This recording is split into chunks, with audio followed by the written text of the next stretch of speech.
What's up, my peoples? Well, today we are getting a new furnace.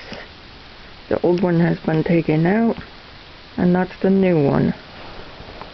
Yep. The old one must have been really bad shape for Dad to decide to do this, because he doesn't hire people and stuff. Uh-oh. Another alert. Okay, dude. Okay.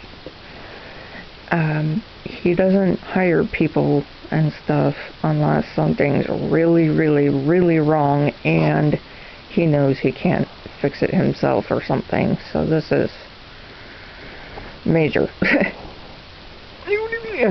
Dude. So, yeah, I'm just amazed that Dad went ahead with this. I'm just, wow. Okay, dude. Okay.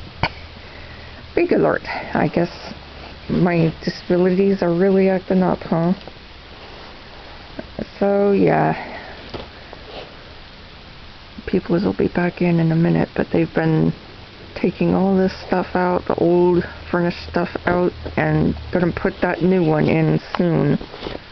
Later, y'all.